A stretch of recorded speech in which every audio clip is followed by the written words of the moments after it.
Hello students, हम लोग discuss कर रहे थे थ्रेशोल्ड रिएक्शन एनर्जी, जिसमें अपन कर चुके हैं लगभग। थोड़ा सा 5 मिनट का है, उसको आज अपन कंप्लीट कर लेंगे। थोड़ा सा मैं बता देती हूँ आपको। थ्रेशोल्ड एनर्जी में वो एनर्जी थी जो ए और बी को रिएक्ट करके सी और डी को प्रोड्यूस कर दे, तो वो मिनिमम एनर्जी थी। ठीक है, इसमें अपन क्या क्या कैलकुलेट कर चुके थे। इसमें अपन जो ए और बी पार्टिकल है उनको स्टडी हमने किया पहले लेबोरेटरी फ्रेम ऑफ रेफरेंस में। लेबोरेटरी फ्रेम ऑफ रेफरेंस में हमने दोनों का टोटल 4 मोमेंटम फाइंड आउट किया। ठीक है, तो वो पी म्यू हमारे पास इक्वेशन नंबर 8 आई। नहीं, पी म्यू जो है वो ये नहीं आई थी, वो मिस हो रही है मेरी, 1 मिनट रुको। ठीक है, पी म्यू आई थी आपकी ये इक्वेशन नंबर 5। ठीक है, यानी कि यहाँ तक हमने निकाल लिया था 4 momentum of A and B. ये लेबोरेटरी फ्रेम में है टोटल 4 मोमेंटम। फिर हमने इसी चीज़ को हमने किस में किया था, सी एम फ्रेम में। यानी कि ए और बी पार्टिकल के टोटल 4 मोमेंटम हमने किस में निकाले, ये हमने निकाले किस में, सी एम फ्रेम में। तो ये हमारे पास आया था P mu dash, equation number 8। तो इक्वेशन 8 और इक्वेशन 5 टोटल 4 मोमेंटम है किस में, 5 तो है वो है लेबोरेटरी फ्रेम में, और ये है सी एम फ्रेम में, है ना। फिर हमने कहा कि लेबोरेटरी फ्रेम में टोटल मोमेंटम का स्क्वायर और सी एम फ्रेम में टोटल मोमेंटम का स्क्वायर इक्वल होंगे। तो इससे हमने टोटल एनर्जी फाइंड आउट कर ली थी। हमें फाइंड आउट करने थ्रेशोल्ड एनर्जी की, थ्रेशोल्ड एनर्जी कितनी होगी, और उसको अपन आज कर लेंगे। ठीक है, चलें देखें।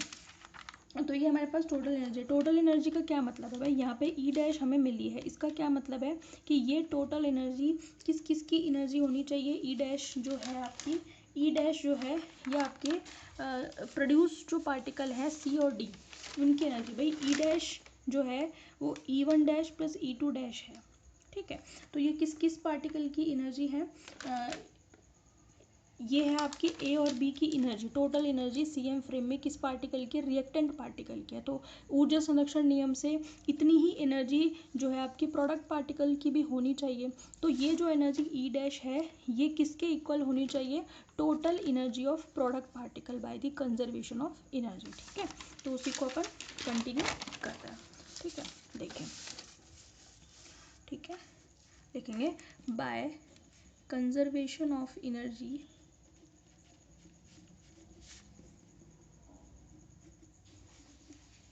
दिस एनर्जी ई डैश, इसको नंबर डाल लो, 8 के बाद अपने इसको डालना है 9। ठीक है, this energy E dash should be equal to the total energy of product particle C and D. ठीक है, तो सी का रेस्ट मास कितना है, m3, है ना। तीसरा पार्टिकल है प्रोडक्ट पार्टिकल, तो उसकी एनर्जी जो हो गई m3c² प्लस कुछ काइनेटिक एनर्जी भी होगी उसकी। ठीक है, फिर डी पार्टिकल का रेस्ट मास है m4 अगर, तो m4c² प्लस उसकी कोई काइनेटिक एनर्जी भी होगी, इज इक्वल टू किसके होगा, ई डैश। तो ये जो एक्सप्रेशन निकाला 9 में, ये तो है total energy of reactant particle A and B in C M frame. ठीक है, लेकिन ये E dash by conservation of energy किसके इक्वल होनी चाहिए, रिएक्टेंट पार्टिकल की अगर उतनी है तो प्रोडक्ट की भी उतनी होनी चाहिए टोटल एनर्जी। यानी कि ये ही ई डैश प्रोडक्ट पार्टिकल की टोटल एनर्जी के इक्वल होगी। ये है रेस्ट मास एनर्जी, ये है काइनेटिक एनर्जी किसकी, सी पार्टिकल की, और ये है रेस्ट मास एनर्जी, ये है काइनेटिक एनर्जी किसकी, डी पार्टिकल की। समझ में आ गई। अब इसमें हमें इसी के थ्रू निकालनी है थ्रेशोल्ड एनर्जी।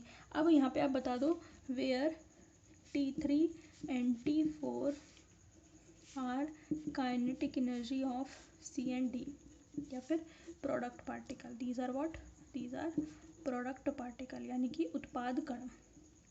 समझ में आ गई बात आपको।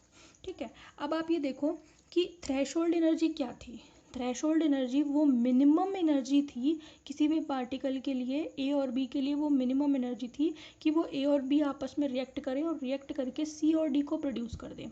अब मिनिमम एनर्जी है तो उसमें T3 और T4 इसका मतलब नहीं हो गया, यानी कि हम पार्टिकल को इतनी एनर्जी नहीं दे रहे कि वो सी और डी प्रोड्यूस कर दे और उसके बाद वो काइनेटिक एनर्जी भी करे, तो वो थ्रेशोल्ड एनर्जी में इंक्लूड नहीं है। Kinetic energy of particles, product particle is not included in the threshold energy. Threshold energy या दहलीय अभिक्रिया ऊर्जा तो वो निम्नतम ऊर्जा है जो केवल ए और बी को अभिक्रिया करवा करके सी और डी को सिर्फ उत्पादित कर दे, लेकिन वो ये नहीं कहती कहीं पर भी अपनी डेफिनेशन में कि पार्टिकल को काइनेटिक एनर्जी भी मिले। तो थ्रेशोल्ड एनर्जी क्या है, वो मिनिमम एनर्जी है, तो उसमें T3 और T4 ज़ीरो होंगे। हो सकता है कि आपने पार्टिकल को एनर्जी इतनी ज़्यादा दी है कि वो रिएक्टेंट से प्रोडक्ट में बदल गए और साथ में प्रोडक्ट पार्टिकल मूव भी कर रहे हैं, यानी कि उनको काइनेटिक एनर्जी भी मिल गई, कोई दिक्कत नहीं है। अगर किसी पार्टिकल को रिएक्ट कराने के लिए मुझे 10 जूल एनर्जी चाहिए, ठीक है, पर आपने 20 दी है, तो 10 तो काम आएगी केवल प्रोड्यूस करने में सी और डी, और बाकी के 10 इनको काइनेटिक एनर्जी देगी। लेकिन जो 10 जूल एनर्जी है उसमें इनकी काइनेटिक एनर्जी तो इंक्लूड नहीं है ना। मैक्सिमम तो आप कितनी भी दे सकते हो, लेकिन मिनिमम एनर्जी जो रिक्वायर्ड है वो केवल पार्टिकल्स को, प्रोडक्ट पार्टिकल को केवल प्रोड्यूस करेगी। बात समझ में आ गई? तो हम यहाँ लिखेंगे according to the definition of threshold energy, ठीक है। Threshold energy let that is TTH, यानी कि थ्रेशोल्ड एनर्जी को हमने किससे रिप्रेजेंट किया है, TTH, ठीक है। तो हमें पता है इसकी डेफिनेशन क्या है कि ये पार्टिकल की, किसकी, किस पार्टिकल की, ए की थ्रेशोल्ड एनर्जी केवल होगी किसके पास भाई, ए के पास होगी, बी के पास नहीं होगी, क्योंकि बी तो रेस्ट पार्टिकल है। आपको याद है जब मैंने शुरू करवाया था आपको, तो मैंने कहा था कि बी जो है वो स्टेबल पार्टिकल है, ए पार्टिकल मूव कर रहा है, ठीक है, रिएक्शन भी यही करेगा, लेकिन ये कोलाइड करेगा किससे करेगा, बी, बी क्या है, स्टेबल पार्टिकल है। तो बेसिकली थ्रेशोल्ड एनर्जी है किसकी, केवल ए पार्टिकल की है, बी के पास नहीं है। बी तो स्टेबल है, अपनी जगह पर रुका हुआ है, उसके पास तो एनर्जी नहीं है, मोमेंटम ही नहीं है, एनर्जी कहाँ से आएगी उसके पास। समझ में आ गई बात आपको? तो हम क्या लिखेंगे, according to the definition of threshold energy let that is TTH, ठीक है। E1 is what, this is energy of a particle, a जो आपका पार्टिकल है वो कितनी होगी, उसकी खुद की एनर्जी प्लस TTH, क्योंकि ये होगी किसकी, एनर्जी ऑफ पार्टिकल ए, ठीक है। और जब थ्रेशोल्ड एनर्जी होगी, यानी कि सिर्फ हम पार्टिकल को थ्रेशोल्ड एनर्जी ही दे रहे हैं, तो T3 और T4 क्या होंगे, ज़ीरो होंगे, ठीक है। And T3 is equals to T4 is equals to zero. तो यहाँ पे हमने काम क्या लिया है, थ्रेशोल्ड एनर्जी की डेफिनेशन काम में लिया, क्योंकि हम पहले ही बता चुके हैं कि थ्रेशोल्ड एनर्जी पार्टिकल की मिनिमम एनर्जी है जो कि आपके प्रोडक्ट पार्टिकल को प्रोड्यूस कर दे। समझ में आ गई? उनको मोशन कराए, उनको काइनेटिक एनर्जी दे, ये ऐसा नहीं कहती थ्रेशोल्ड एनर्जी, ठीक है। तो जो मुझे थ्रेशोल्ड एनर्जी चाहिए, तो थ्रेशोल्ड एनर्जी है भी किसकी, सिर्फ ए पार्टिकल की, बी पार्टिकल तो स्टेबल है, याद है ना आपको। तो ये जो इक्वेशन है हमारी, इसमें हम क्या करेंगे कि हम इसमें ज़ीरो रखेंगे, एक तो ई डैश की वैल्यू रखेंगे हम इक्वेशन 9 से। इक्वेशन 9 में हम यहाँ पे जो E1 है इसकी जगह पर m1c² प्लस TTH रखेंगे, ठीक है। और दूसरी बात हम क्या करेंगे, ये लेफ्ट हैंड साइड में T3 T4 को ज़ीरो करेंगे, ठीक है। तो ये इक्वेशन नंबर 10 हो गई, ठीक है। तो इस वाली कंडीशन को हम डाल देते हैं 11, तो हम क्या लिखेंगे, पुट 10 एंड 11 इंटू 9, नहीं सॉरी 9 एंड 11 इंटू 10, ठीक है। 9 ई डैश को रखना है राइट हैंड साइड पे, ये जो ई डैश है इसमें जो E1 है ना, इसमें मुझे रखना है ये वाली वैल्यू, और T3 T4 को रखना है यहाँ पे 0। समझ में आ गई? वैल्यू रखनी है आपको। तो आपके पास क्या आ जाएगा, m3c² plus m4c² is equals to E dash की वैल्यू रख रही हूँ मैं ये वाली, ठीक है। रखोगे तो क्या आएगा, m1² c4 plus m2² c4 plus 2, E1 की जगह पर क्या रखोगे, m1c² plus TTH, threshold, TH का मतलब है थ्रेशोल्ड, ठीक, TTH है ना। और साथ में कितना आएगा, m2c², E1 तो रख दिया मैंने, फिर आएगा m2c², और इसकी पावर कितनी आएगी, हाफ। समझ में आ गई बात आपको?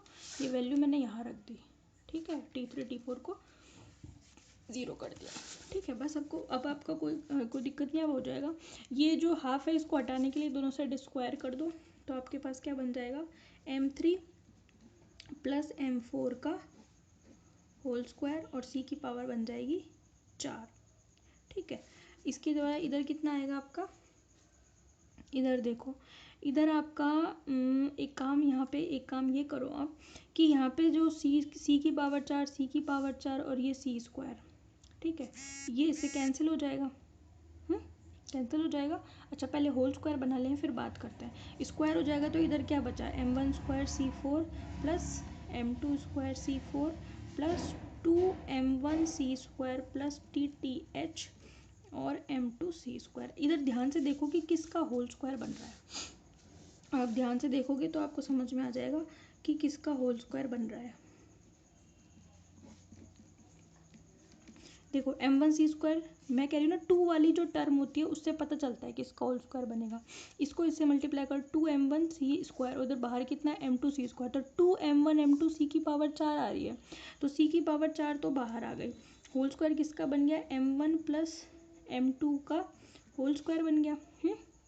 और क्या क्या बचा, ये बचा 2th plus m2 c square, क्या बच गया 2th m2 c। मुझे TTH ही तो चाहिए, मेरा काम क्या है TTH की वैल्यू फाइंड आउट करना, ठीक है। अब देखो ये ना सी स्क्वायर वाली पावर कैंसिल कर दो, तो यहाँ पे तो सी स्क्वायर ही बचेगा आपके पास। क्या बचेगा, m3 प्लस m4 का whole square C square is equal to, इधर आपका बचेगा m1 प्लस m2 का whole square C square plus 2th m2, ठीक है, सी स्क्वायर।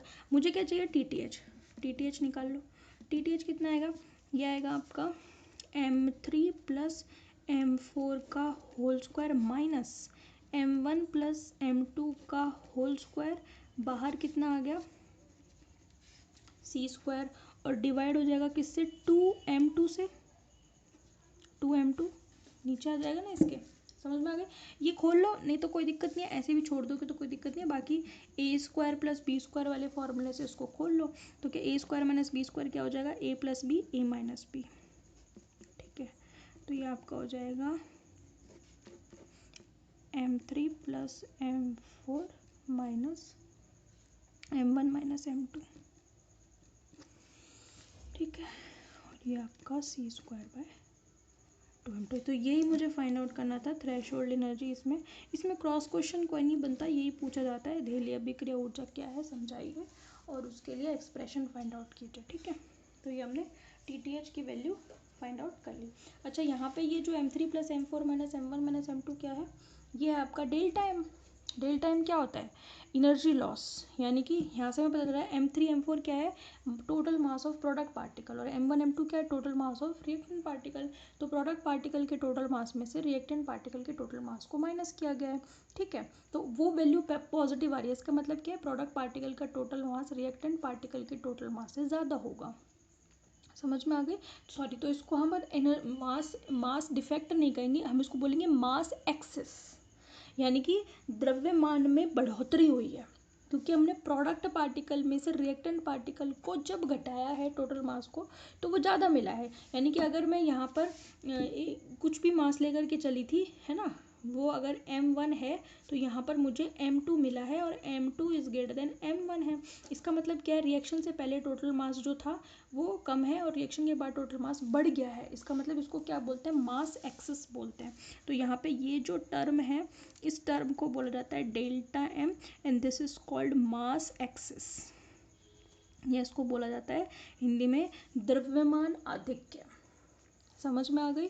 तो वो इसको क्वेश्चन में इंक्लूड कर सकता है कि मास एक्सेस को समझाइए या उसको एक्सप्लेन कीजिए, तो समझ में आ गई। तो मास एक्सेस क्या है, मास एक्सेस जो है वो उत्पाद कणों का जो द्रव्यमान है और जो रिएक्टेंट पार्टिकल जो अभिक्रिया कण हैं उनके कुल द्रव्यमानों का अंतर है, ठीक है।